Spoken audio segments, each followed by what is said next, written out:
you don't exist. Take a perk and a talk of that shit. Money swallowed like sis. Dead up perfect in the kid. Got a billion who take on my head. Look up better put on the road I just spent. I know we got $1 million. The devil that shit ain't not cheaper than Hello and welcome back, fellow anime lovers, to Manga Muse. I am delighted to have you join us once again in the world of fanfiction and fantasy. This is the first part of What If Deku and Hero Academia joins Power Rangers. Smash the like, share and subscribe button for more. Also press the bell icon so that you never miss such great parts. Thanks for the introduction. Now let's dive into the world. The new generation of Rangers. In an old laboratory, there was an old man who was sitting at his desktop typing away on his keyboard at a giant supercomputer working on something very important. Laying next to him was a small dark gold device that could fit around a person's wrist. It was hooked up with a cord next to the supercomputer as new data was flowing into it. This old man was Tommy Oliver, a member of the Power Rangers, defenders of the innocent and ultimate force against all things evil in the universe. He spent all of his life fighting evil whenever it arose and knew he was reaching the end of his life, and now he needed to keep the legacy of the Power Rangers alive. He knew of the existence of other worlds and that there were evils there that not even he and the other Rangers can't reach. So he decided to let a new generation of heroes fight against these evils. Tommy spent the past few weeks working on upgrading his Master Morpher with the data of everything Power Rangers in the known universe, so that the newest team of Rangers can use the abilities of their predecessors and add them to the history of the Power's Rangers,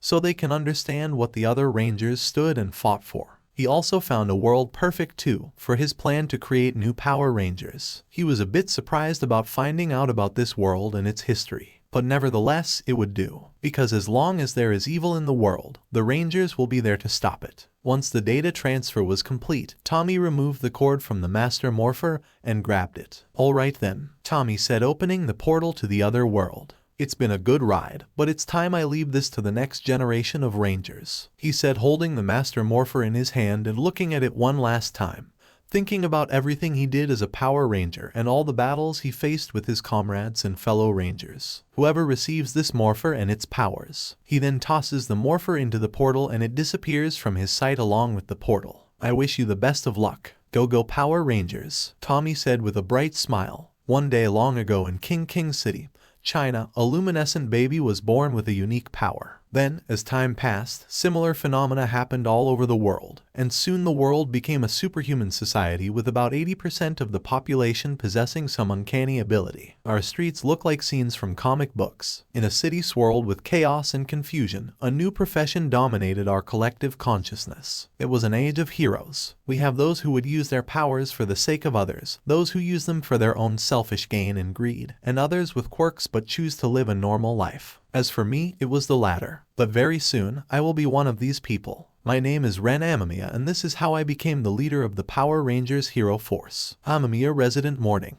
Ren, wake up or you'll be late for school." A middle-aged man yelling, while knocking on the door. "Alright, I'm up, Dad." A teenage boy slightly yells, slowly waking up. This is Ren Amamiya, 14 years old, blood type O, a third-year middle school student at Takanaya Juniors High. He has a spiky black hairstyle, dark eyes, and facial features. He has softer eyes, a kind demeanor, and a lighter pale skin complexion. He's just your average ordinary middle school student, but there is one problem. He was quirkless. It all started back when he was 4 years old. All the kids around Ren's age started to awaken to their powers except for Ren. After a while, all of his classmates had their quirks, but he was the only one with no powers. So his parents took him to the doctor to see the problem, and after running multiple tests, the doctors confirmed that he was quirkless. It was shocking for him to learn that he was over 20% of the population that will never have a quirk. And if being quirkless wasn't bad enough, once Ren's classmates find out, they start to treat him differently. The other kids would make fun of him for being quirkless. Most of them would avoid him and stop talking to him. Some bullied him by playing pranks on him, and if there were group activities or field trips, they would ignore him. Things didn't get any better when he started middle school. Just like in pre and elementary school, when people found out he was quirkless, they treated him like an outcast that doesn't belong there, turning him into a loner. "Okay, time to get up," he said, getting up from his bed and stretching out his arms. The first thing Ren does is head to the bathroom to use the toilet. After that, he washed his hands, splashed some warm water on his face to fully wake him up, and then started brushing his teeth for a good 2 minutes to make sure he got every spot. When he returns to his room to get dressed for school, A few seconds later he was in his school uniform, a black long-sleeve jacket and pants. His jacket uniform was open, wearing a white long-sleeve hoodie under his jacket. Now fully dressed, he grabbed his backpack and made his way to the dining room for breakfast. Entering the dining room, he sees his dad watching the morning news and eating his breakfast. "Morning, Dad," he says, getting his father's attention, and he stops eating, turning, throws his son and saying, "Good morning." "Morning, Ren. You should eat before your breakfast gets cold," he said, returning to his meal. "Right," Ren said, nodding to his dad. He walked to the table, sat down, put his bag on the ground next to him, and started to eat his breakfast. This is Ren's dad. His name is Kenji Amamiya, 41 years old, blood type A. He's wearing a white collar, long sleeve shirt and brown jeans.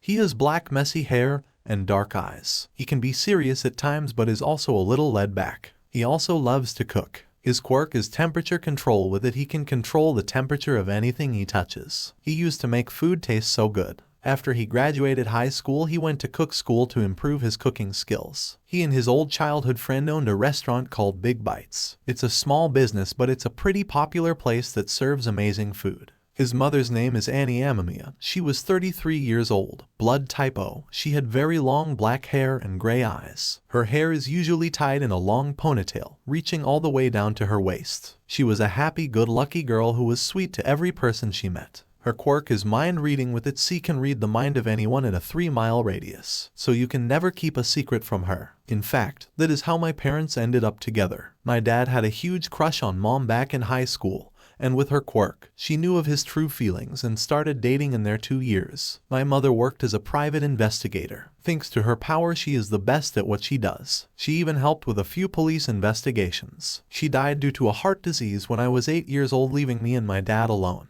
"So Ren, did you sleep well?" Kenji said while drinking his morning coffee. "Yeah, I slept like a rock," Ren said while eat his food. "I see. Considering the fact you were playing your video games late last night," he said, putting his mug down. "Well, what can I say? I'm a gamer," Ren said with a small grin on his face. Ren was a gamer. He loved to play video games and played a lot of games. It helps him forget about him being quirkless, and because playing them is so much fun. Kenji just slightly chuckles at his son, knowing his love for video games. Despite his son's gaming habits, he can't blame Ren for using games to escape reality. They live in a superhuman society where quirks are everything, and people like his son have a hard time fitting in despite not having any powers of their own. Not only that, but he lost his mother at a young. Must be rough for his son. But his son was a strong and good kid. He had good grades, and he was respectful to others, so he doesn't mind his son's gaming. Ren quickly finished up his breakfast and then went to the kitchen, putting his dirty dishes in the sink.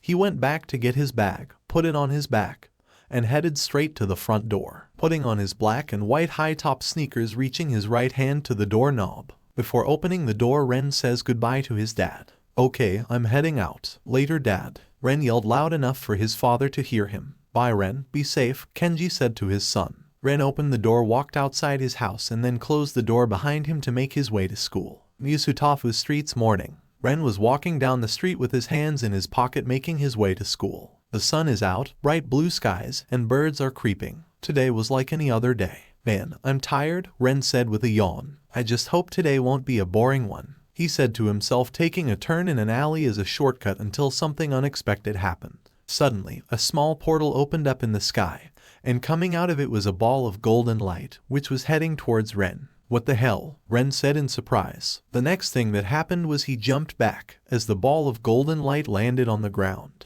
As soon as the light died down, it was revealed to be a small dark gold device. Then the portal disappeared from his sight, leaving the small device behind. Ren just looked up in the sky where the portal once was and turned his attention back to the ground. "Okay, what was that all?" he asked himself before walking up to the strange device. "And what in the world is this thing?" He raised his hand out to grab it. When Ren touches the device, a hologram instantly appears from the device, which causes Ren to jump back in surprise. The hologram is a man wearing a green shirt and black jacket. He has a dragon's foot symbol in the middle. "Who and what are you?" Ren asked in curiosity. "Greetings, Ranger. My name is Tommy Oliver and I am a Power Ranger," the hologram man answered. Power Ranger, Ren thought in confusion. He never heard of a Power Ranger before in his life. "I'm sorry, but I don't follow what you're saying." And are you the real Tommy Oliver? Ren asked in confusion. Hologram Tommy sighs. Unfortunately, I'm not. I'm just an AI program that the original Tommy Oliver created with his memories to help mentor new Power Rangers, the hologram said to the child in a sad tone. Ren was amazed by the technology of the mysterious item. He was curious about how the original Tommy created this, but then wondered about the real Tommy Oliver. What happened to the original Tommy? Ren asked. Before I tell you about what happened to my original self, I must tell you about this item and its origin. Hologram Tommy said to Ren. Everything I'm about to say is the truth, and please hold off on any questions you may have until I'm finished. Sure, Ren agreed with a nod. In the year 1993, 5 teenagers were summoned by an alien known as Zordon. Zordon gave them power coins and morphers each to turn them into Earth's defenders called the Mighty Morphin Power Rangers. Hologram Tommy explained as footage of 5 teenagers morphing into spandex wearing superheroes for the first time was shown. Ren couldn't help but be amazed by the transformation of the teens. So these are the Power Rangers, he thought. Tommy Oliver, because the Green Ranger, when an evil sorcerer named Rita Repulsa, one of the Power Rangers' main villains, gave Tommy the Dragon Power Coin and brainwashed him to fight the Rangers, which, of course, utterly failed. Tommy then became the 6th Ranger for the team until he temporarily left the group when his Power Coin was destroyed. Zordon later gave Tommy the Tiger Coin and became the White Ranger, then become their new leader of the team.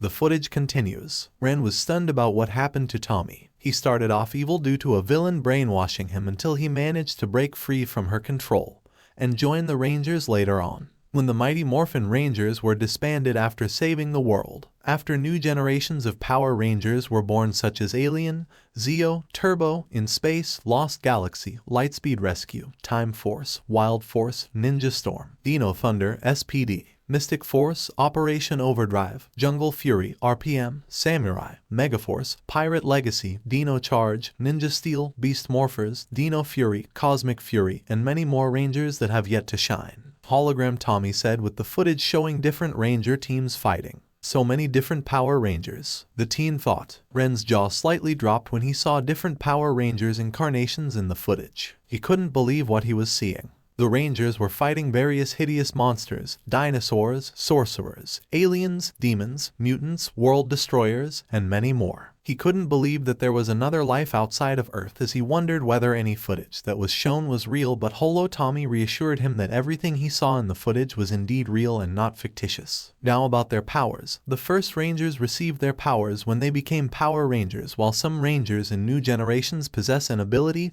or quirks in your term. When they became Rangers, they possessed enhanced strength, durability, ability, and combat prowess. Some of them possess superhuman or psychic abilities such as super speed, element manipulation, extrasensory perception, or invisibility. In addition, each individual Ranger has a unique weapon, as well as common weaponry used for ground fighting. They are not called the Power Rangers for nothing, he said. Ren was in disbelief when some of the Rangers were actually quirkless before becoming Power Rangers. He was wondering how it was possible to have quirk through this odd item that was created by an alien. He listened to Holo Tommy continued with his explanation. The Zords, named after Zordon, are giant mechanic vehicles that Power Rangers piloted when fighting against gigantic foes. When they are overwhelmed by the strength of their enemies, they can combine their Zords into a Megazord, which increases the strength and power of the Zords as well as gain new abilities. The original Tommy has multiple Zords, such as the Dragon Zord, which is currently at the bottom of the ocean,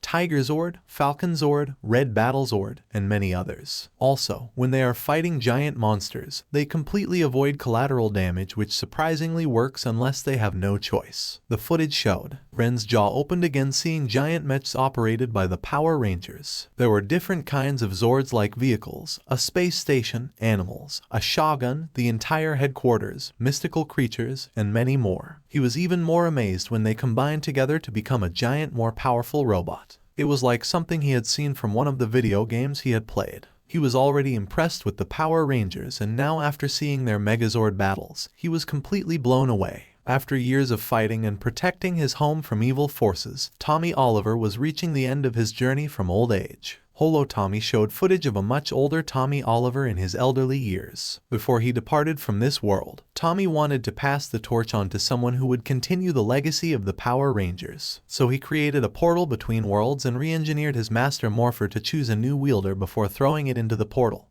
hoping to find a worthy successor with the heart of a hero to create a new team of Rangers. Holo Tommy said as he pointed at the Master Morpher. The Master Morpher has chosen you as its new wielded, Ren Amamiya. Holo Tommy said, then pointed at Ren. Ren's eyes widened from shock from hearing this from the AI. Hologram. He wanted him to become a Power Ranger. You want me to be a Power Ranger? Ren said in disbelief, processing everything that was happening. I didn't choose you, it was the Master Morpher who did. The hologram corrected him. Tommy designed the He's Morpher to search out those who meet current qualities to become a ranger and gives them the ability to do so. The AI said to him. Ren thought about what Holo Tommy said for a moment. Being a Power Ranger sounds like a dream come true, especially for a quirkless person like him. It's not that he doesn't want the power, it's just that he has no respect for today's modern heroes. Unlike all the kids his age who wanted to be heroes, Ren never saw himself as the heroic type, even if he did have a quirk. He doesn't like modern-day heroes either. Mostly all of them care about his fame and money. There is nothing like the heroes from the video games he played.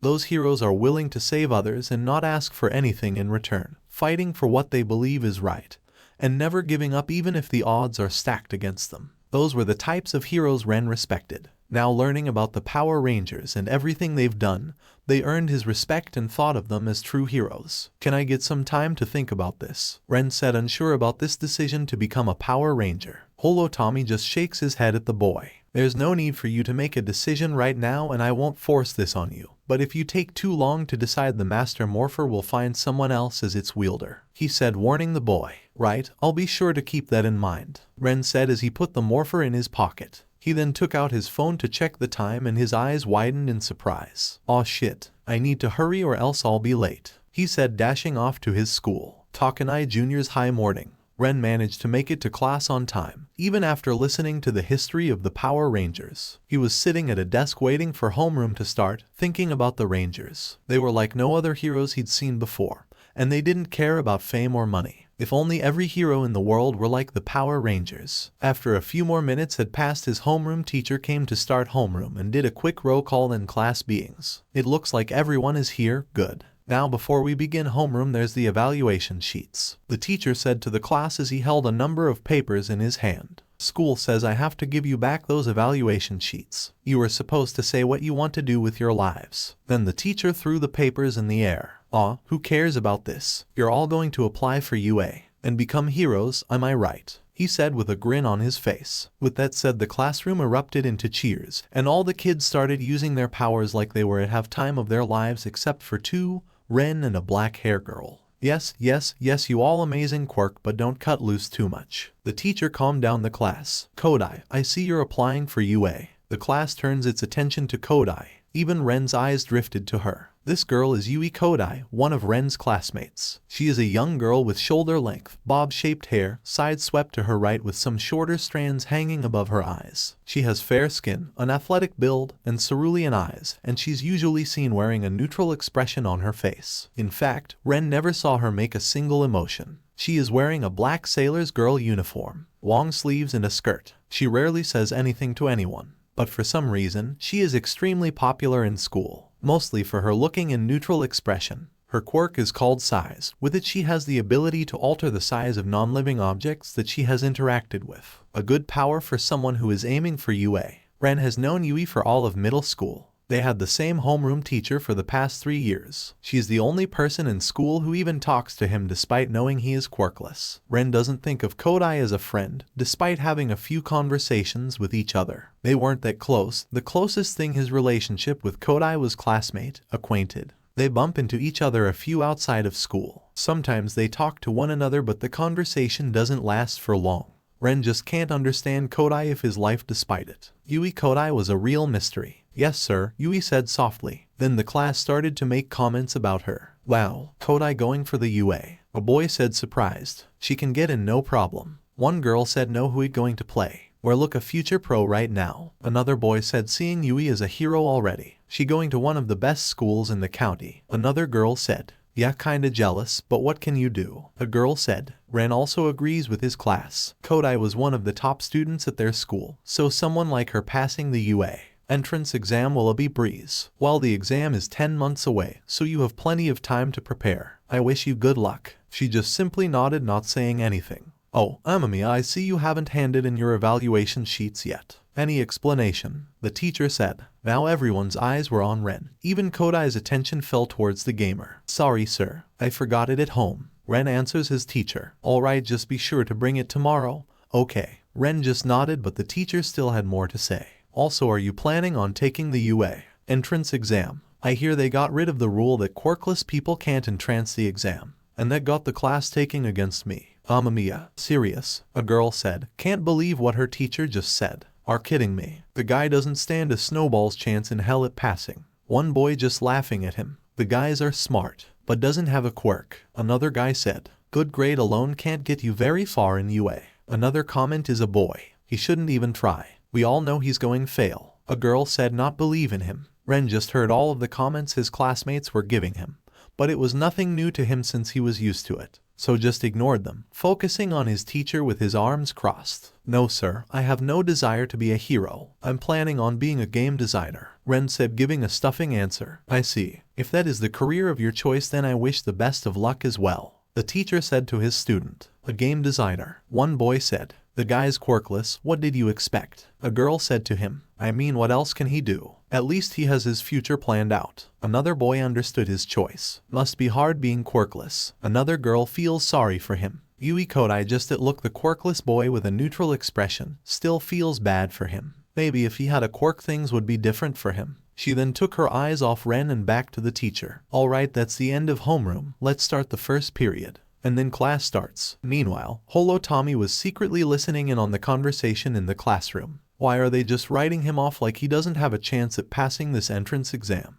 He thought in disappointment. Holotommy learned the history of this world by connecting to the internet. Quirk suddenly appeared with no warning and changed the whole world. He acknowledges the existence of heroes because they work similarly to Power Rangers, but was disgusted when some heroes only went fame and glory. And Ren, a potential candidate for being a Power Ranger, doesn't want to be a hero. He can understand not wanting to be a hero because the job isn't suited for most people. For how some of the Power Rangers quit being Rangers and decided to live a normal life. He read online that mostly 20% of the human population are born quirkless, those with no powers, and how badly they've been discriminated against for something that they couldn't help. It disgusted him that people in this world could think like that if only they knew about the Power Rangers and how all of them are quirkless people, and the things they managed to accomplish. If Holotommy had to guess, it must have something to do with Ren being quirkless. But that is a question for later since they were in class. Takanai Junior High afternoon. It was now lunchtime and all the students were eating their lunches. Some had home-cooked meals and others made the way to the cafeteria to buy school lunch. Ren was in his classroom pulling out a home-cooked bento he made last night and a Nintendo Switch from his bag. Eating well and playing his game was a good pastime for lunch, and it's a good thing Ren's dad taught him how to cook his own food. Before Ren started eating, he noticed that Yui pulled her desk next to Ren's, connecting them, and then she put her lunch on the desk and started to eat. Ren just found this a little weird. The most popular girl in school is eating lunch with the quirkless kid. Ren doesn't know how it started, but it was around 2 years ago when they were first-year students. The both of them didn't talk to one another. Her being popular and him being quirkless, they lived in two different worlds. 5 months later, one day during lunch, Yui forgot her lunch at home and didn't have effect money to buy any from the cafeteria. Ren watched this, seeing Yui had a disappointed look on her face. After putting 2 and 2 together, he decides to give her his lunch. That surprised Yui, and she never expected Ren to give his lunch away to her. She asked him what he was going to eat, but Ren said he wasn't hungry and that he would give his food away, and then watch her starve. That surprised the quiet girl even more. Yui never met anyone as kind as Ren before. Not wanting his kindness to go the wasted, Yui accepted his offer and took his bento. After that day, Yui started to eat lunch with Ren something. They even shared their food most of the time. After spending a lot of time together, the both of them started to open up to one another. And that is how their relationship was born. Ren was just eating his lunch when playing this game. Yui was eating her food quietly. It was a quiet lunch until she broke the silence. So, you like playing games? She asked quietly. Yeah, it's a hobby of mine and it helps me kill time, Ren told her, looking up from his game for a second. What are you playing? Yui asked curiously. Super Smash Bros. He simply answers. I see, Yui said before taking a bite from her lunch again. This girl is really quiet, but kind too, Holotommy thought with a chuckle. He was happy that one person in Ren's class was talking to the quirkless boy. Can I ask you something? She asks him another question. Sure, what is it? Ren's still playing his game. Why don't you want to take the UA exam? Yui asked with a serious tone, offended hearing that Ren put his game down and turned his attitude toward Yui. Even Holotomi paid close attention to what Ren was about to say. It's because I don't have a quirk, Ren said in a weak low voice. Holotomi just frowned at what he heard. All rangers were quirkless at some point in their lives, but that didn't stop them from doing the right thing. But Yue got rid of the rule that quirkless students can't enter. She remembered what their homeroom teacher said to them this morning. But still don't have any powers, he says looking down at his hand. So there's no way I can be a hero. I don't think that's true. Ren just looks up at her with a surprised look on his face and Yui continues to speak. Even if you don't have a quirk, I still believe you can do something good. Yui finishes saying to Ren. Ren was just staring at Yui, listening to what she said to him, and didn't expect her to say that. No one ever believed in him before. He was quirkless nobody that everyone thought had no future. But now hearing it from someone other than his family felt nice. Maybe if he met people like this before in the past, then his life wouldn't suck so much. Even Holotomi thought what Yui said was amazing. She believed in him when no one else did. That sounds like something a ranger would say. This girl really is something. He thought that Yui Kodai was going to make an amazing hero someday. But then something unexpected happened. In Ren's pocket the Master Morpher started to slightly glow red before the light faded away. Well, now that's interesting, Holotomi said with a growing smile, knowing full well what that glowed means. I'll still need some time to think about this, he says to her. Yui can understand what he means. It's his future after all, and it is a big choice to make. Oh, and Kodai. Yui looked at him. Thanks for believing in me. Ren gave her a smile that causes Yui's heart to skip a beat, and she then has a small blush to appear on her face. She looked the other way in embarrassment, not wanting him to see her face. Ren just raises an eyebrow in confusion about Yui's actions. It's no problem, she said in a low voice with a small smile. Yui never was the type to show her emotions. There was just something about his smile that warmed her chest. Then the two returned to their food before the lunch was over. Holotomi, however, noticed this and had a sly smile on his face. Well now, it seems that somebody has a crush, he thought amusingly at the scene. Now he started to see why she spent her time with him. Takanai Junior High afternoon. DING. Alright, that's all for today, the teacher said, leaving the classroom, and all the other students started to pick their things, making their way home. Ren grabbed his stuff too and made his way to the door, but not before Yui stopped him. Amamiya, Yui calling out to him. Yes, Kodai, he said, stopping. You can just call me Yui, she said to him. Ren just thought her first name now. Okay, so you need something, Yui. Still weird saying her first name. Yui then pulled her phone out. If you ever feel like talking, you can call me, she said, still having a blank expression on her face. Ren just smiles, pulling out his phone. Sure, why not? Bring his phone closer to her and exchange contact info. Look at his phone, seeing Yui in it. So do you want to walk home together with me? He asked his friend. Whoa, getting her number and alright, walking home together. Damn, this kid moves fast. Holotomi was impressed by how fast Ren was about to pull a girl. I would like that, Amamiya, Yui said with a little happiness in her voice. Just call me Ren now, since we're on a first name basis, Ren said, waving his right hand in the air. Time to get going,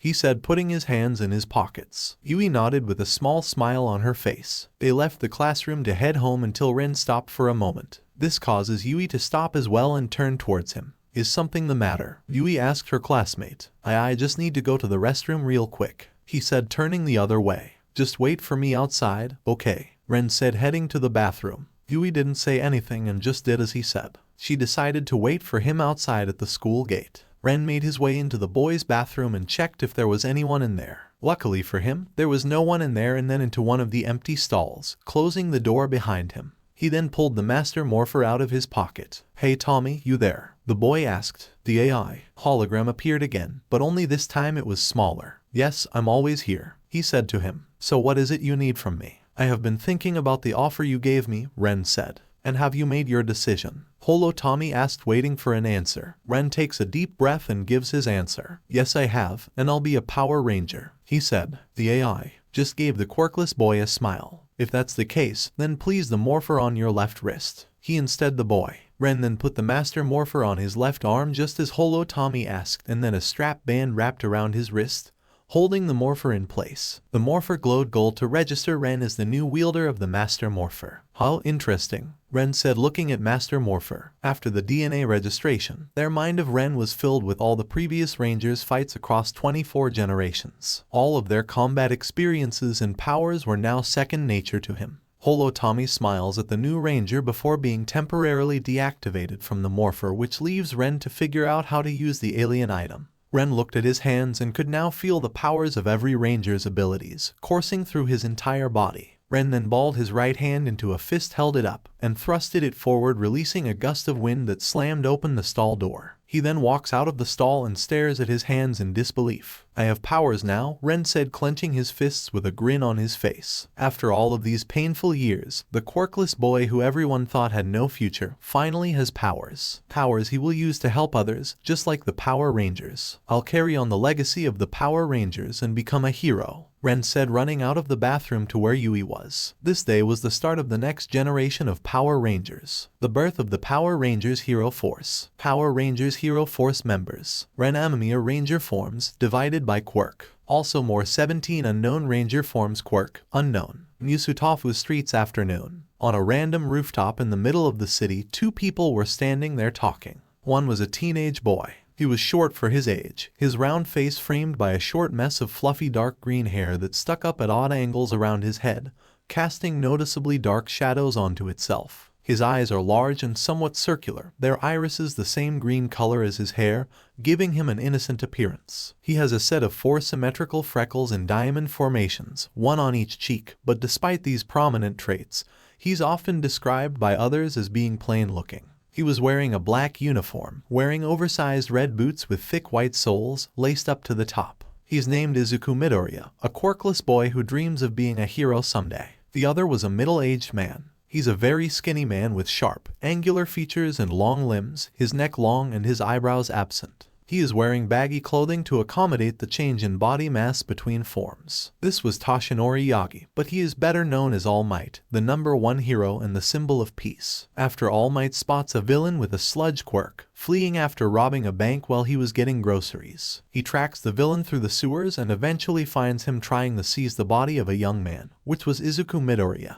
All Might uses his Texas Smash to blast the villain apart and saves Midoriya. While Midoriya recovers, All Might encases the villain inside a couple of empty bottles in order to take him to the authorities. When Midoriya awakens, he finds that All Might has signed his hero analysis for the future notebook and thanks him profusely. All Might prepare to leave, but the young fanboy holds onto All Might after he leaps high into the air. At first, All Might tries to shake him off but stops after agreeing that Midoriya would die if he dropped him in midair. He is forced to land on a rooftop and tries to leave again, but Izuku questions him on whether he can become a hero without a quirk. Before answering, All Might's time in his muscle form comes to an end and he reverts to his true form, shocking Midoriya. All Might reveals to the surprised Midoriya that he was injured in battle 5 years ago and can only stay in his hero form for a short time. He then remembered what Midoriya said to him and answered his question. Midoriya was ready to hear what All Might was about to say, hoping that becoming a quirkless hero is a possibility.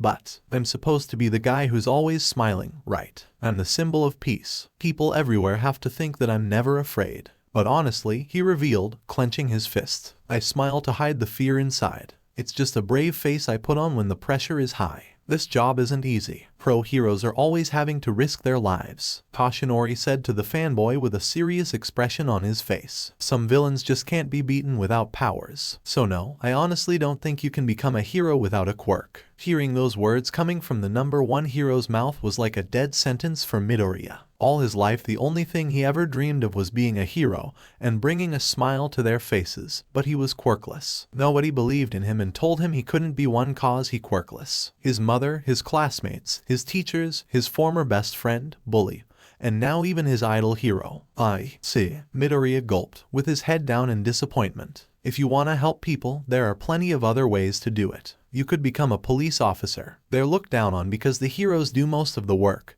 but it's a fine profession. All Might opened the door that led downstairs, saying final words before shutting the door behind him. It's not bad to have a dream, young man. Just make sure your dreams are attainable, realistic. Understand? Midoriya was left on the roof, still in shock from what All Might said to him. He even said I can't be a hero. Midoriya couldn't believe that his idol disagreed. Meanwhile, Toshinori walked down the steps, coughs escaping his lips. Now, let's get you to the station, he said, glancing down, tapping on his pocket. Then he gasped, pulling the material inside out of each of them. He glanced back and forth, panicking as a loud explosion was heard from outside. Looking out the window, Toshinori noticed smoke billowing from a few blocks away. Gulping, he dropped his pockets. Not good, he said, rushing to the scene. Musutafu Street's Tadouin shopping district afternoon. A few minutes earlier, in an alleyway, there was a plastic bottle that had something inside of it. It was the sludge villain who was encased after his defeat with All Might. He awoke, struggling to escape. Where am I? What happened? He paused, remembering his encounter with All Might. Oh yeah,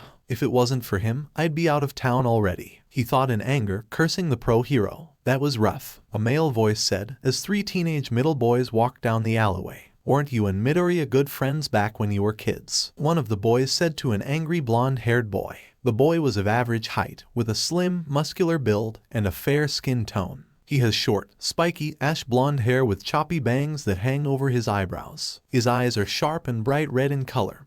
His uniform is all black and buttoned up, and he's wearing a pair of brown shoes. He was Katsuki Bakugo and his quirk is called Explosion. He is a determined individual who will be the #1 hero someday. A hero even greater than All Might himself. Early on today in class, the teacher announces that all students will graduate, and Katsuki contends the notion that he is of the same status as his peers. He refers to his classmates as beneath him because of his acing the mock tests and his powerful quirk. In consequence, he tells them all that he alone will attend UA High School and surpass the #1 hero, All Might. The teacher discloses that Midoriya is also attempting to get into UA, much to Bakugo's displeasure. Bakugo berates Midoriya and uses his quirk to scare him by exploding his desk. He tells Midoriya that because he is quirkless, he will never succeed at anything, especially getting into UA. After class, Bakugo and two of his friends confront Midoriya. They take his hero notebook and Bakugo burns it with his quirk before tossing it out the window into a fish pond.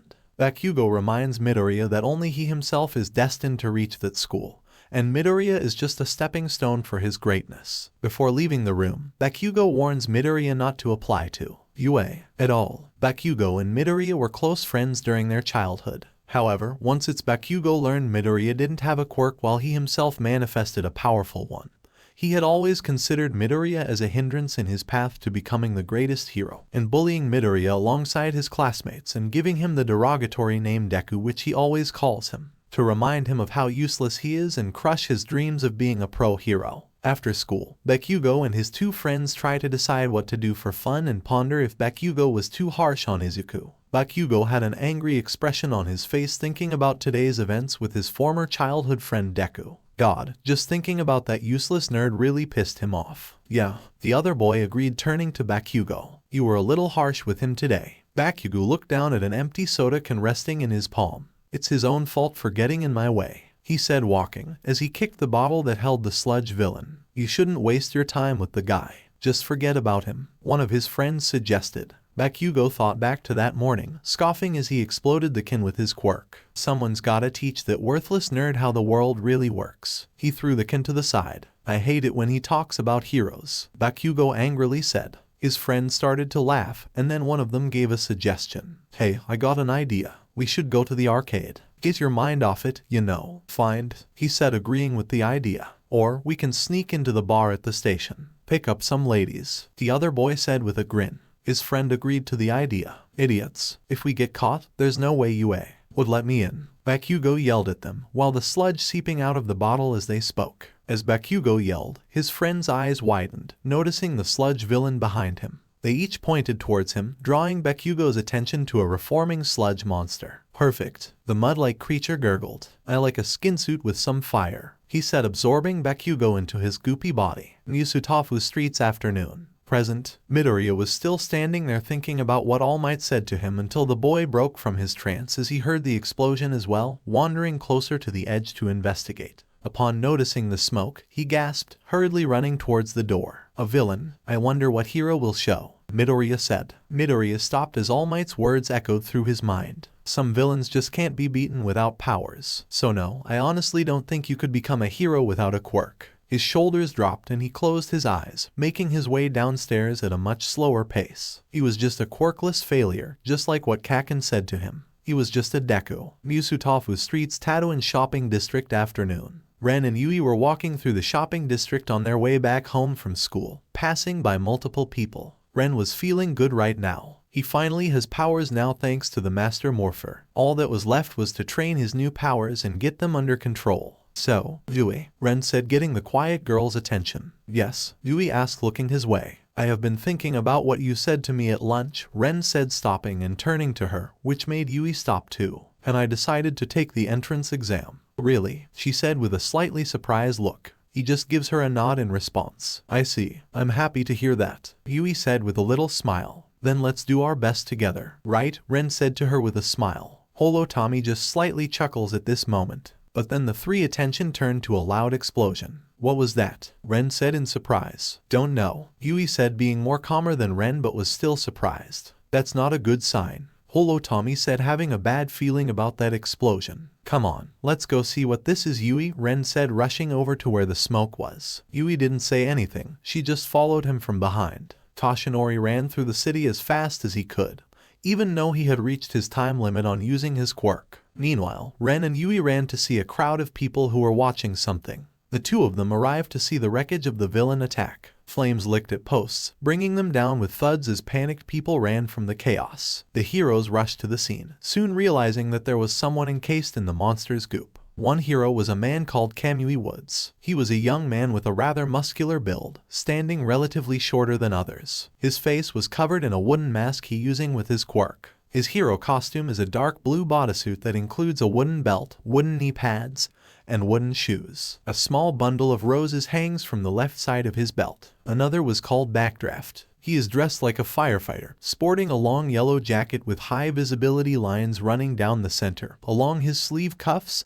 hem, and high collar, as well as a red fireman hat. A thin cannon is strapped to his left shoulder, which is attached to the red water tank he wears on his back. He wears a white mask with a single orange bead embedded into the center, which could possibly be his eye. He has tapped for his hands with circular wrist guards just behind their openings, red valves over the top, a pair of similar knee pads on his legs, and yellow sneakers on his feet. Another was called Death Arms. He is a very tall, muscular man of a wide build with slightly tanned skin. He has a square jaw which juts out a notable amount, small eyes, and short white hair spiked out behind his head. In his hero costume, he wears large headband with a yellow and black striped caution pattern, matching his thick wrist guards and the belt around his waist. A square buckle with a triangular decoration sat in its center. He wears what looks to be a cyan-colored cardigan, which exposes his lower torso and the center of his pectorals, held onto his chest on each side by small metal nuts. His pants are dark blue, with a white stripe down each side, and are slightly baggy on him, and his shoes are plain black with a simple design.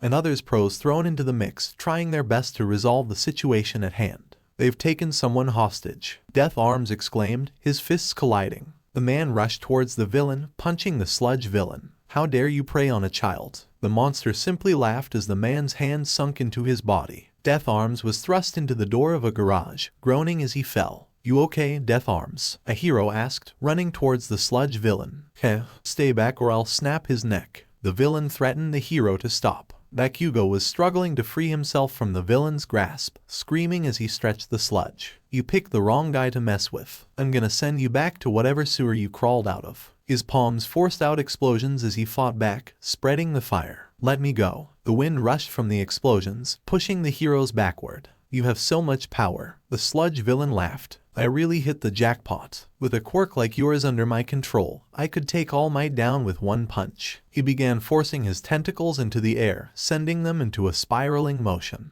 That doesn't look good, Ren said to himself, watching the whole thing unfold. Yui kept silent, watching as well, but had a worried look on her face. This isn't good. Holotomi worried. The other heroes are struggling to get that kid free, and is wildly using his power, making things worse. Watching the horrible scene, citizens began to comment on the action, panic rising among them. What was that? Some kind of special move? A person said. Dude is a legit supervillain. Another person said to them. Then smiles lit up as gasps came from the crowd. It's her. The hero Mount Lady will stop him. A civilian yelled as a giant woman rushed forward to the scene to stop the villain. Her name is Yutekiyama, also known as Mount Lady. She is a voluptuous young woman who has purple eyes with white pupils, with elegantly long eyelashes. She has long, voluminous, creamy blonde hair reaching her waist, with two shorter strands curled to frame her face, parted slightly to her left. Her hero costume is composed of a purple and pale tan-colored skin-tight bodysuit, which is accented with orange stripes. The suit appears to have a pair of purple gloves with orange accents on the edge of the cuff. The design is similar to her boots, which are cut off at the thigh in a deep V shape.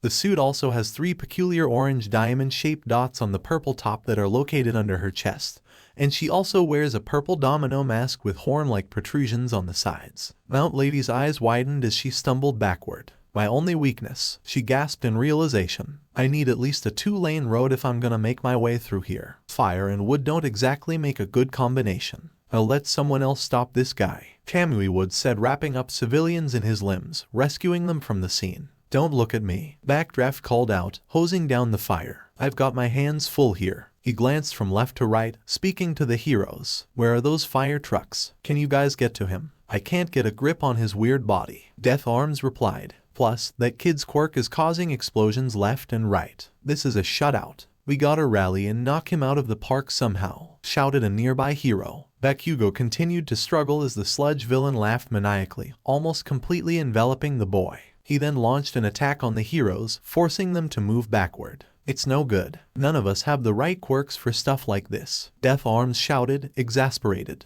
The other hero nodded. We'll do damage control until someone with the right quirk shows up, he shouted. There are still plenty of people to save, Backdraft commented, continuing to deal with the rising flames. Kamui raised more citizens out of the blaze. Don't worry, I bet all the heroes in the city are coming. He hoped someone would show up. They can't be serious. They are right here, they have to do something about this. Not waiting for someone to show up. Ren thought, what are the heroes doing? They're not doing anything. Olotomi thought, they're just waiting for someone to show up and fix this problem. If they don't hurry, things will only get worse. I'm sorry, kid. Death Arms shaking his fists in frustration. You'll just have to hang on a little bit longer, he grunted. If I only had more power, I could blow this guy away. Toshinori just arrived at the scene, panting as he rounded the corner. Civilians shouted towards the heroes, encouraging them to fight back. Upon glancing at the battle, Toshinori gasped, remembering his encounter with Midoriya. I must have dropped him in the air. I got distracted, worrying about my time limit. He clutched his chest, gripping a pole with the opposite hand. What a rookie mistake. And after lecturing the kid about what it takes to be a hero, I'm pathetic, he thought, feeling disappointed in himself. Meanwhile, Midoriya was wandering the streets as he flipped through his hero notebook. Echoes of doubt rattled around his brain as tears pooled in his eyes. Even All Might said it. A hero needs a quirk. He sniffled to himself. Don't cry, dang it. Deep down you knew this. You've just been avoiding reality. That's why you were trying so desperately to prove yourself wrong, Midoriya told himself. Then the green-haired boy heard another explosion, causing his attention to shift. That's strange. Is the fight from earlier still going on? He glanced over to the crowd, explosions continuing as his heart pounded. Why am I here? Did I subconsciously walk this way to check it out? He thought, wandering over to the crowd, attempting to get a look at the fight. His head tilted back and forth as peered through bodies. I shouldn't even stop. All my notes are useless, Midoriya suddenly gasped, eyes widening as he noticed the villain. It's the guy who attacked me. That can't be right. All Might capture him. His breath hitched as he thought back. But the bottle, if he dropped it, that means it's my fault, he realized. A man turned to a person next to him. Why aren't the heroes doing anything? He asked. It looks like they've met their match. Plus, it looks like the villain captured a kid. Another man replied.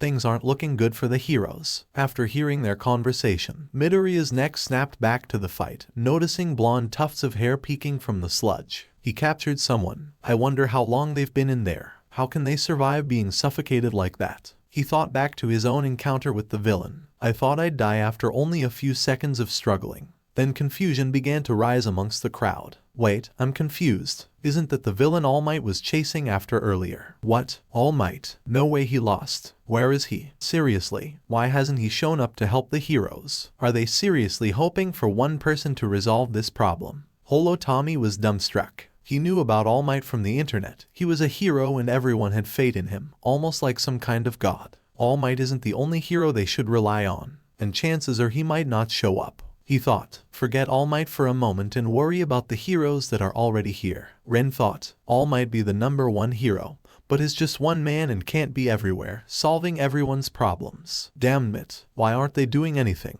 Ren thought in frustration at the hero's actions. Yui noticed her friend had a disturbed look on his face and held his hand. but Ren was to focus on the scene to notice what Yui did. As Ren was in thought, a light shined on Midoriya, and All Might, regret and blame clouding their minds. Bakugo's eyes widened, fear plaguing his visible features. Upon seeing that, Midoriya broke free from his thoughts, his notebook falling to the ground as he took off. He weaved through the crowd as everyone watched. This caused Ren, Holotomi, Toshinori, the pro heroes, and even the emotionless Yui to gasp in surprise, as their eyes widened as they saw the boy in action. "No, you idiot. Stop. You're gonna get yourself killed," Death Arms shouted, reaching out his hand. Midoriya just tuned them out, picking up speed, rushing at the villain. "Ugh, this brat again. The sludge villain."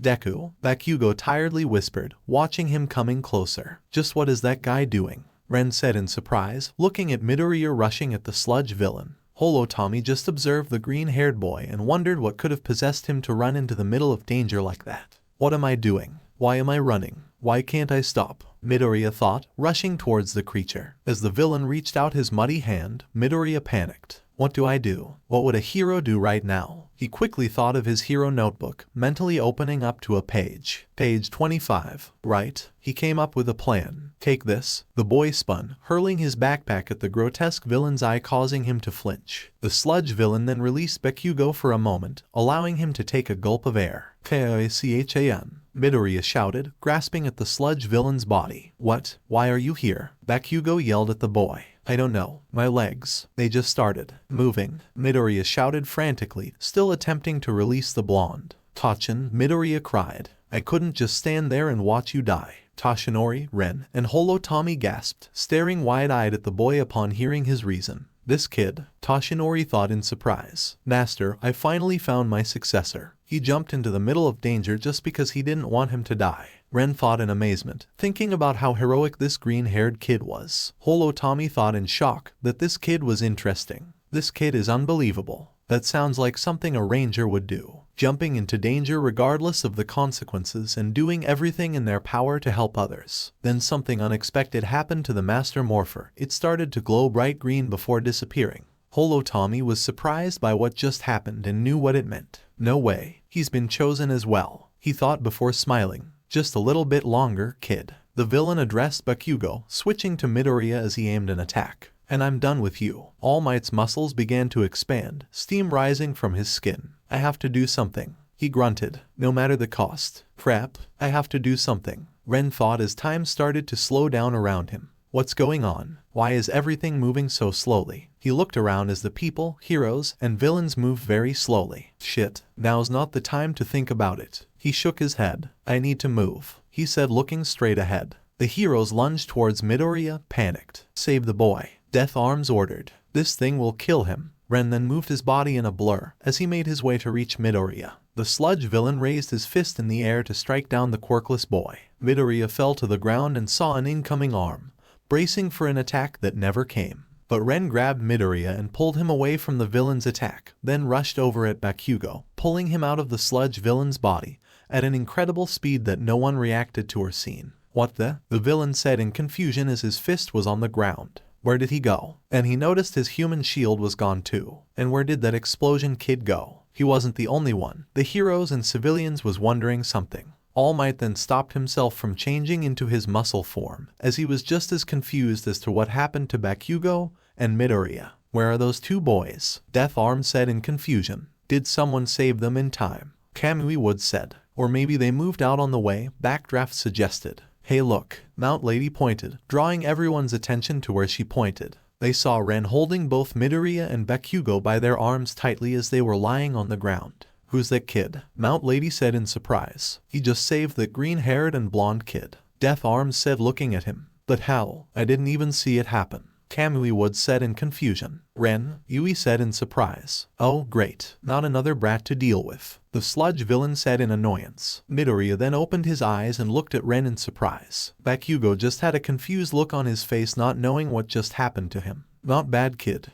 Holotomi thought as he was impressed that Ren was able to use the T-Rex speed due to the power of the Red Dino Gem and Master Morpher. This power belongs to Connor McKnight, the Red Dino Thunder Ranger, which granted him the power to move and react at superhuman speeds. "WW, who are you?" Midoriya asked. "Stay here. I'll handle the rest," Ren said, getting up, taking off his bag and walking towards the villain. "Stop, kid. It's dangerous to approach that villain," Kamui Wood said, but Ren ignored him. The villain was glaring at the teenager as the boy stopped a few feet away from him. The crowd was taken back as the cameras focused on the unknown teenager who intervened at a time when the heroes couldn't. He just came out of nowhere, which was something that even baffled the crowd and the heroes. "You get one chance, Slimeball," Ren said, pointing at the villain. "Give up now and turn yourself in or suffer the consequences." "You damn fool. You think I'll give up so easily?" the sludge villain yelled before crackling. "You know what? Your quirk is even better than that other kid's. With speed like that, no one will be about to catch me. I shall take it for myself," he declared. "I like to see you try." Ren accepted the challenge. The crowd gasped, and the heroes were shocked. "Is that kid insane?"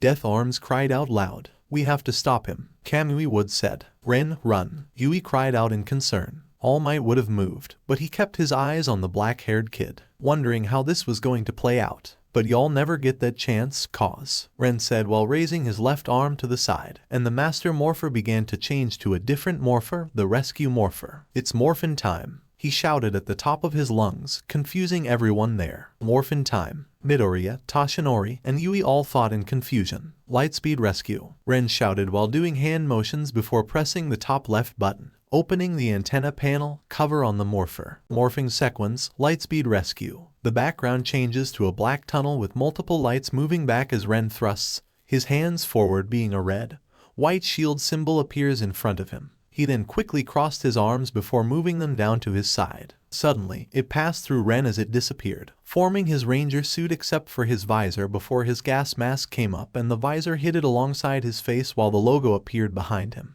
To everyone else, they saw Ren change into his ranger form. They saw him summon a giant red, white shield symbol in front of him as he quickly crossed his arms before moving them down to his side, while the shield moved towards him, passed through, and disappeared, forming a suit around him. Then his visor before his gas mask came up and the visor hit it alongside his face. Hiya! Ren jumps over the sludge villain with a front roll flip, landing on the ground with his legs bending down with his back turned to the villain. "What the hell just happened?" the sludge villain asked, turning around with a shocked look on his face. Ren then turned to face the villain. His ranger suit is primarily red with a white X on his chest. His gloves and boots are white with gold braces. His helmet has white stripes in a plus pattern and a shield-shaped visor. "Red Lightspeed Ranger, rescue ready," Ren shouted while saluting before getting into his pose. Midoriya, Bakugo, Yui, All Might, the heroes, and the crowd just stared at Ren with their jaws dropped and a look of disbelief on their faces. They were unable to process what Ren just did and had their own reaction to this. All Might and the heroes were beyond stunned by what Ren had just done.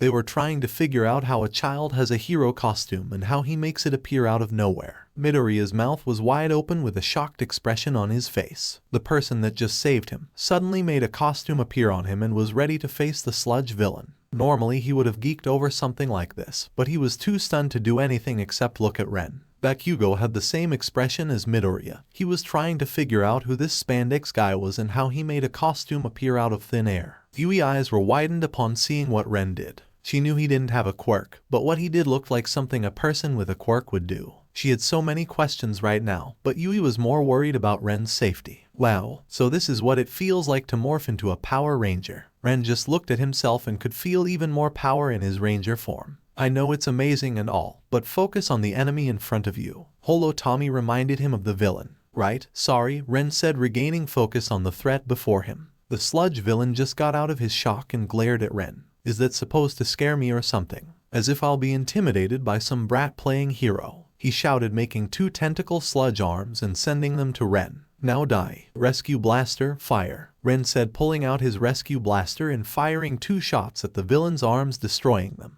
"Damn it," the villain cursed, feeling the pain. "Let's see how you like this, rescue blaster baton mode," Ren commanded as he switched the rescue blaster to baton mode. As he changes to the villain, did his gun turn into a sword? Death Arms asked. "His weapon just changed," Midoriya thought, watching the fight. The sludge villain sends more attacks at Ren, but he just keeps hacking and slashing away at his tentacles, closing the distance between them. "Stand still and let me capture you." The sludge villain threw himself at Ren, hoping to capture him in his sludge body. Ren jumped over his attempt to capture him with a side flip and struck the villain with the rescue baton, hurting him as he slowly landed back on the ground, attacking the villain again with multiple strikes. "Agger!" the villain screamed in pain. Did he just float to the ground like a feather? It must be his quirk. It looks pretty useful when he's at high place, Midoriya thought looking at the battle. He's not half bad. It's almost as if I'm watching a pro at work. Toshinori thought, impressed by Ren's fighting skills. Ren, Yui said, hoping this would end soon. He then sends a punch at Ren, only for Ren to block it with his weapon, as he was knocked back slightly by the villain. Gah, I need to get his guard down, Ren said, rolling to the side, avoiding another attack. He rushed at the sludge villain again, cutting up more of his body parts as he was getting closer. Don't think I'll let you get close to me again, the villain said, moving out of the way of Ren's attack. Damn it, he almost had him, Mount Lady said in frustration, watching the fight between the villain and teenager. You wanted to be able to hit me if I kept my distance from your weapon, the villain said in a cocky tone, making his body grow more tentacles while attacking the Red Ranger. That's what you think, ugly, Ren said, cutting another tentacle before jumping back. Because I'm ending this now, Rescue Morpher energize, he said, holding his left wrist, and the Rescue Morpher appeared in a flash of light. Battle Booster, he commanded while doing some arm movements, and in a flash of red lightning, the Battle Booster appeared on his right wrist. Then the Rescue Morpher disappeared from his wrist. Battle Booster, battle ready, Ren said, typing the code 478 into the Battle Booster as it glowed red. Then he spun his right arm in a circle,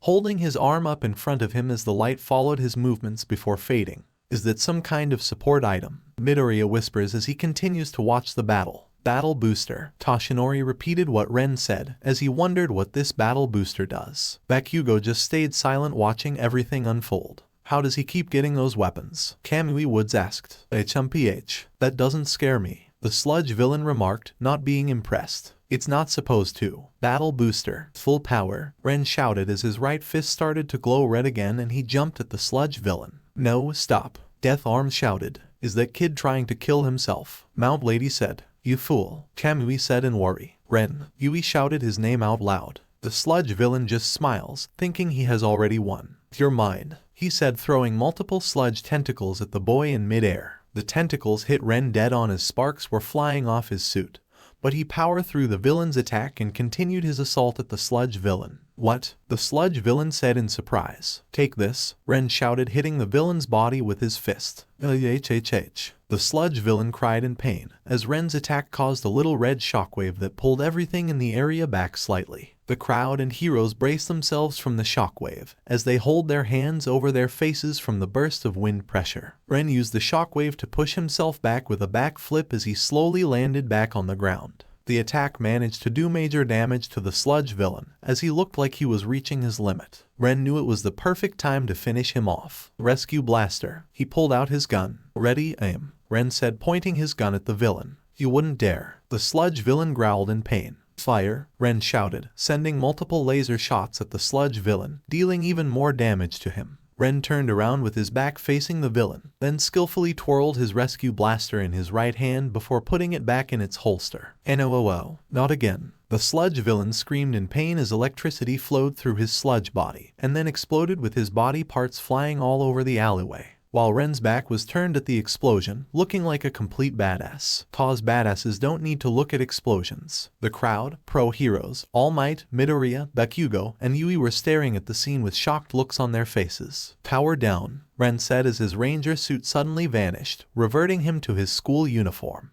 which surprises everyone yet again. Man, I'm beaten. Ren feels exhausted from using the ranger form as he holds himself up from collapsing. Not bad for his first morph, but he's still got a long way to go. Holo Tommy thought as he was impressed by how Ren handled that villain. But he still isn't used to using the Master Morpher as he is tired from the battle. Soon the crowd burst into a fanfare. Members of the media amongst them were also amazed at the shot they had captured. Usually, everyone expected the heroes to win, but now they were given a shock of their life when they witnessed a middle schooler do too. Did you see that? A man asked. His quirk is amazing. Another guy said. What kind of quirk he has? It looked like magic. A teenager said. Who is he? And how did he make that costume of his appear and disappear? His friend said. I don't know, but it looked pretty cool. A woman said. And did you see the way he turned around from that explosion? A guy said. Yeah, and it was awesome. He said, giving him a high five. All Might was one of the few who had kept quiet, watching everything from the crowd. He was amazed that a child was able to defeat a dangerous villain single-handedly. Incredible, was all Midoriya said, still stunned from the battle. He just wanted to know more about Ren's quirk and how it'd work. Bakugo did say anything. He just looked at Ren with a glare, thinking that he didn't need help from that red spandex freak. Yui was relieved that Ren was okay and impressed by how he defeated the sludge villain. She knew he had what it took to be a hero. More words of praise came from the crowd, as some media even reported on it. Ren, meanwhile, paid no attention as he scooped up the tiny puddle of the sludge villain and put him in a bottle. The villain was still alive and unconscious from the battle. I never imagined my first Ranger battle would be like this, Ren commented, finishing scooping up the villain. In a matter of minutes, the police came to pick up the captured sludge villain and took him away. Some of the pros were interviewed by the media. "Man, you're a tough kid, and that quirk is something else," a hero complimented him. "When you want to go pro, head over to my agency first. I'd love for you to be my sidekick while you're training." Bakugo just ignored what the pros were saying, and simply gave a scornful look towards Midoriya and Ren. While Bakugo was being praised for being brave, Ren and Midoriya both were getting scowled by Death Arms and Kamui Woods for their actions. "You moron, do you have a death wish or something?" Kamui Woods scolded the boy. Death Arms quickly joined in as well. "There was absolutely no reason to put yourself in danger like that," he said to him. Ren was getting irritated with what the heroes were saying. They weren't doing anything to stop that villain. He and this green-haired guy were getting chewed out for jumping in to stop the sludge villain. "And as for you," Death Arms turned his attention to Ren. "You may have done a good job saving the hostage and defeating that villain with that fancy quirk of yours, but you should left it to the professionals." "Exactly." Kamui Woods nodded in agreement. "What you did was very brave, however, you shouldn't have intervened like that. It was really dangerous for a boy to do the job of a pro hero. You could have got hurt or worse killed," he said, sounding deadly serious with a frown on his face. "What?" Ren said in a low, angry tone. "You two are still young boys and civilians. It's our job to defend people like you. What you both did was extremely reckless even if you did help stop the villain." Kamui Woods responded still with the same tone and expression. That was the last straw for Ren. "Oh, would you two shut the hell up already?" Ren shouted at the two pro, getting everyone's attention. The cameraman was about to turn off his camera, but his reporter told him to keep filming and turned to where Ren was. They both looked at Ren with shocking expressions. He just ignored them as he grabbed his bag and helped Midoriya up. "You good?" Ren asked, holding out his hand. Why, yes, thank you," Midoriya nervously said, grabbing his hand, as Ren pulled him back to his feet. "Come on, let's get out of here," Ren said as they began to walk away from the scene. Apparently, Ren made a few of the heroes angry for the way he talked to them. "Hey, just where do you think you going?" Death Arms asked the teen. "What do you think?" "We're leaving," Ren answered, not caring about his tone. "You're not going anyway. You need to answer for what you did," Kamui Woods said to him. "What I've done," Ren said in anger, this coming from the so-called heroes who did absolutely nothing. He shouted the last part. That caused the heroes and civilians to flinch at his change in tone. Even All Might was effective by what Ren said, as the cameraman was filming everything Ren said. "From what I was seen, you idiots have no right calling yourselves heroes," Ren yelled out again. They all looked beyond shocked. Even Midoriya, Bakugo, Yui, and the heroes were surprised. All Might was listening to where Ren was going with this. "You aren't heroes. The only thing you people are working for is fame and money. Being a hero means risking everything to save a life, and I remember seeing these so-called heroes not doing anything. Even if your quirks aren't the correct ones or suitable for this situation, that shouldn't stop you from trying to help someone in danger," Ren said, continuing to speak. "You were just waiting around for someone to show up and save this guy." Ren pointed at Bakugo. "And you know what would have happened if you didn't rescue him from the villain in time." They didn't bother to interrupt him, hearing what he was going to say next. "That villain probably would have killed him by snapping his neck," Ren said, making everyone flinch. The heroes went slightly pale from hearing that, but couldn't disagree with what he said. The chance of the villain doing that was a strong possibility. Even Bakugo slightly flinched from that thought. That weak-ass sludge villain could have easily killed him if he wanted to. "And do you know what you would have gotten?" Ren asked before saying. "A dead kid on your hands, because you didn't do anything to help him at all." The heroes didn't say anything. They just held their heads down in shame, realizing their mistake. Even All Might feel horrible for not doing anything to save Bakugo and leaving it to bystanders. "But this guy right here," Ren said, pointing at Midoriya. "He was willing to jump into danger to save a person's life, and he's quirkless. Even without a quirk of his own, he tried to help, throwing a backpack to blind the sludge villain, and clawing his eyes to slow him down. It wasn't much, but he tried to help in his own way," Ren said about what Midoriya did. "Neither of you heroes tried to help. You just stood there and watched like innocent bystanders. From what I saw, he's more of a hero than out of all of you combined," he yelled out to everyone. Midoriya was taken by surprise by what he heard. For the first time in his life, someone actually believed that he could be a hero. Dang, this kid not holding anything back. Holo Tommy was impressed by how Ren was scolding the heroes, but he couldn't disagree with what Ren said. If they had waited any longer, who knows how bad things could have gotten. In my eyes, you all aren't anything but heroes, until you decide to not care about your image or how rich you are. To me, both villains and heroes don't seem so different, Ren said, wrapping his arm on Midoriya's back and beginning to walk away with him. Hey, get back here, Kamui Woods said, stopping them. What you said may be true, but that still doesn't change the fact that you illegally used your quirk to harm the villain. That's right, kid. If you use your quirk without a license, then you broke the law. Deaf Arms add in. Oh, really now? Well, let me tell you all something, Ren said to the heroes. That power I used just now isn't a quirk, confusing everyone. Wait, what? Kamui Woods and Deaf Arms said in confusion. I said it's not a quirk. I quote MQUIRKLESS.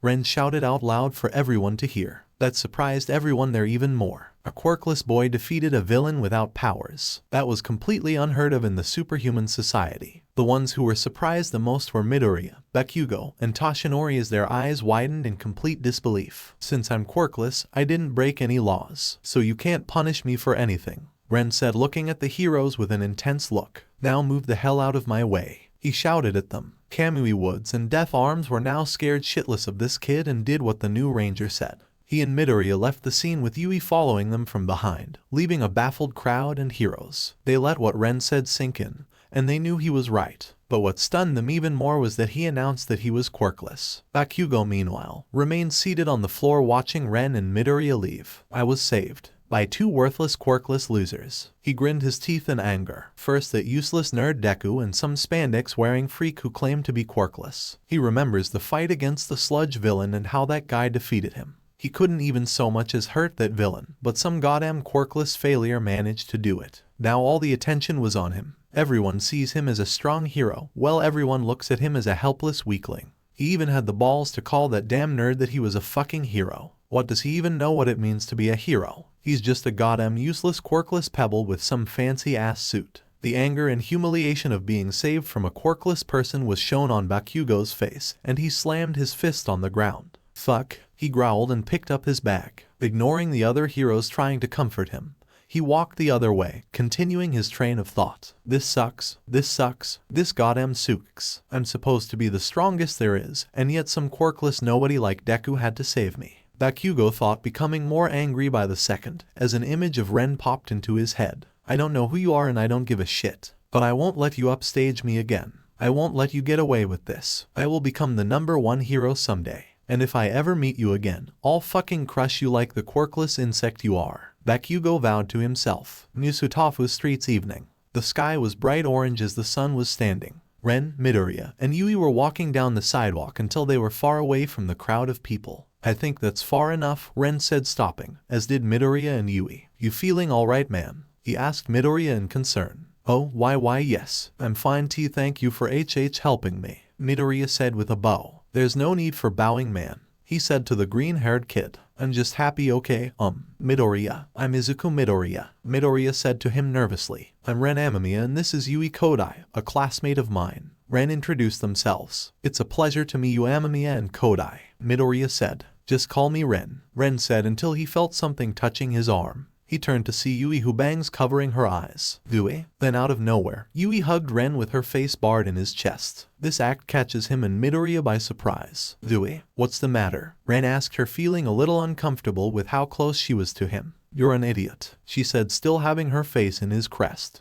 Huh? Ren said, surprised that she said he was an idiot. I called you an idiot, Yui said, looking up at Ren, having a concerned look on her face. How could you be so reckless? I get that you were trying to save those two, but you could have gotten yourself hurt or killed, Yui said to him. So you're just saying I should have just stood there and watched him kill them? Ren counters her question. That's not what I meant.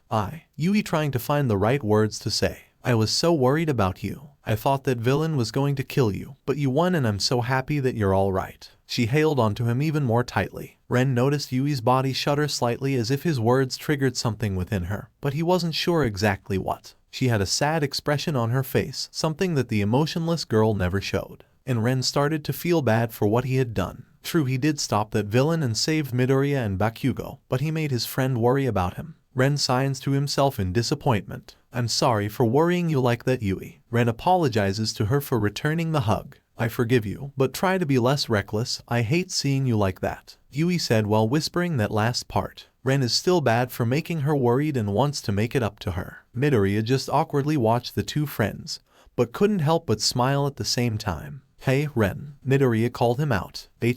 Ren looking at Midoriya, letting go of Yui. Did you really mean that? What do you say about me being a hero? Midoriya asked him. Of course, I saw those heroes not do anything. Just watched as the villain began to sink into that blonde guy, but you with no quirk of your own, tried to help. Even if it wasn't much, you tried, Ren said to him with a smile. Midoriya looked at Ren as tears pooled in his eyes. He tried to hold himself back from crying, but the tears stained his freckled cheeks, finally hearing the words he had been longing for all those years. Midoriya, I believe you can be a hero, Ren said, patting the boy on the back. Yui just looked at the two with a small smile. Ren used the same word of encouragement she used on him to encourage Midoriya. Thank you, Ren. You don't know how long I want to hear those words, Midoriya said, whipping tears away from his eyes. No problem, Ren said. Ren, Holotomi whispered, getting his attention. I need to talk to you about something, and I want you to begin. Midoriya and Yui along with you, Holotomi said to him. Ren raised an eyebrow at what Holotomi said to him. Why? He asked. I'll explain later. Right now I want to talk to both of them, so I need you to take them to someplace private, Holotomi said to him. Ren didn't know what Holotomi was planning, but trusted his judgment and did what he said. Hey Midoriya and Yui,